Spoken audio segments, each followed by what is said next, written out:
What if I told you that every crush, every obsession, every toxic relationship in your life wasn't really your choice, that something darker inside you was choosing for you? We all like to believe that attraction is simple. You see someone, you like them, and you decide to pursue them. But the truth is far more disturbing. Most of the time, you don't actually choose who you desire. Your shadow does. Carl Jung, the Swiss psychologist, described the shadow as the hidden part of your personality, the wounds, rejections, and dark emotions you've tried to bury. And the more you deny it, the more control it takes over your love life. Imagine John, a wealthy, respected man. On the surface, he has everything: status, power, and success. Yet he keeps chasing women who treat him like trash. He knows it's self-destructive, but the pull is magnetic. Why? Because his shadow, the wounded boy inside him, is still trying to win the love he never got from his cold, distant mother. Every failed relationship is really an attempt to rewrite that old wound. This pattern is not rare. A brilliant lawyer once sought therapy because he kept falling for emotionally abusive women. The truth was chilling. His mother, his first love, had been narcissistic, alternating between suffocating affection and painful neglect. His adult attractions weren't choices. They were repetitions. History and culture knew this before psychology ever explained it. The Greeks had myths of love and death as twin forces. Medieval alchemists believed sexual attraction could be a literal demon, succubus or incubus, that possessed people. Even Freud admitted that love is tangled with destruction. But Jung went further. He discovered that desire is designed by the shadow itself. Men who idealized pure love often had the darkest hidden fantasies. Why? Because whatever you suppress grows sharper claws. Think of the 19th century priest who preached purity but spent his nights at brothels. That wasn't hypocrisy. It was his shadow breaking free. Modern science confirms this. Studies on addiction reveal that men who feel the most shame about their desires are the ones most likely to binge. The brain doesn't respond to repression. It responds to integration. So here's the unsettling question. Are you in control of your attractions? Or is it the hidden, wounded part of you? Most men never ask. They blame women, dating culture, or bad luck. But the truth is both more frightening and more liberating. Because once you see the shadow, you can stop being its puppet. And yet, this is only the beginning. Because the shadow doesn't just influence your desires. Sometimes it creates them. Jung called this phenomenon projection. It's what happens when your unconscious past leaks into the present and you plaster your hidden wounds onto another person. Suddenly, you don't see them clearly. You see your ghost. Take Alex, a successful, disciplined man. He thought he had mastered dating, but every few months, like clockwork, he would meet her, the chaotic artist, the moody writer. She'd love him intensely, then vanish without explanation.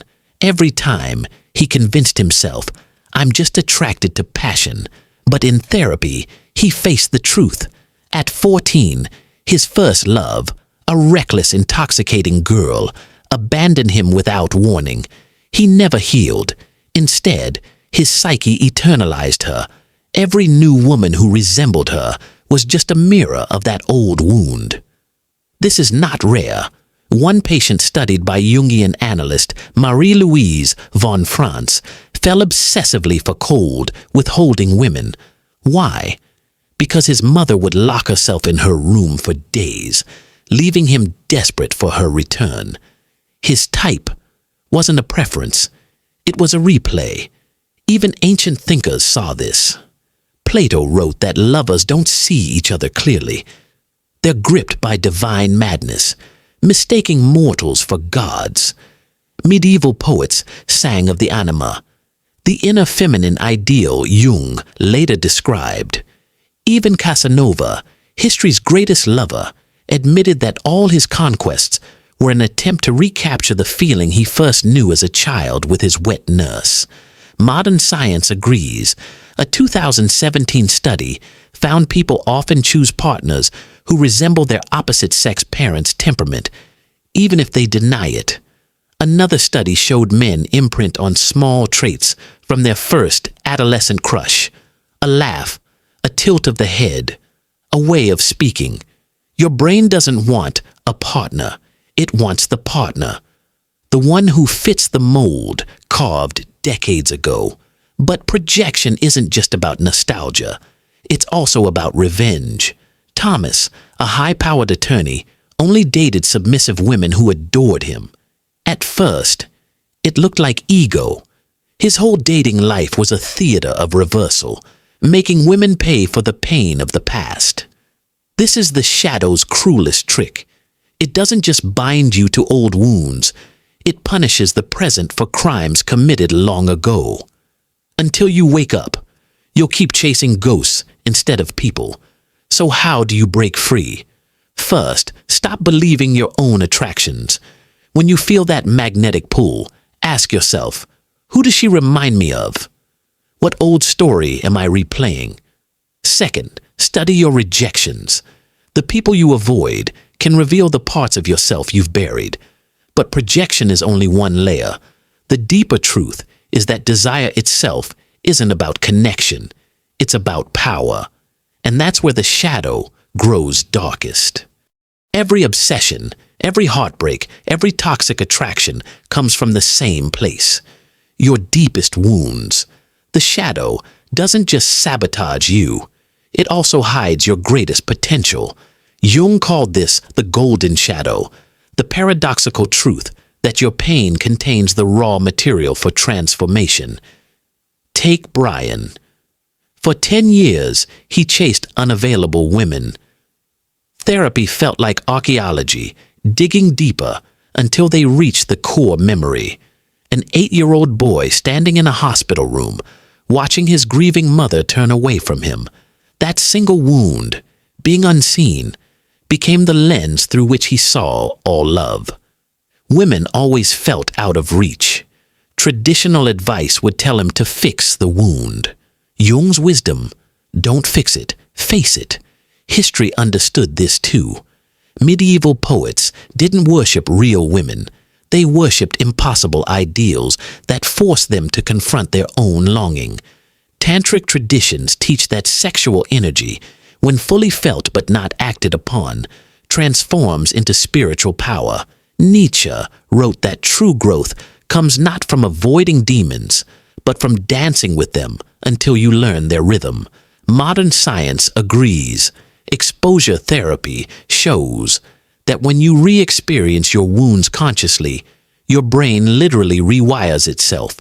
A 2023 study even found that men who practice shadow integration changed their gene expression. Their biology shifted. So how do you do it? First, become a sacred observer of your own desire. When someone triggers your obsession, don't run and don't indulge. Ask, what part of me is trying to come alive through this person? Often, you'll find not a monster, but a starving child. Second, practice ritualized suffering. Sit with longing without numbing it. Let it burn you clean. One man replayed every memory of his ex-wife, not to torture himself, but to truly feel the grief. In time, the pain lost its sting. Only love remained. Finally, offer your shadow to something greater. Rage can turn into protection. Neediness can turn into empathy. History's greatest creators, from Rumi to Van Gogh, transformed shadow into art, service, and healing. This is the secret. Your darkest attractions are not curses.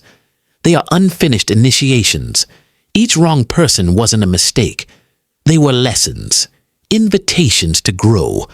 The shadow isn't here to ruin you. It's here to teach you. The only question is, will you keep running from it or finally turn and face it?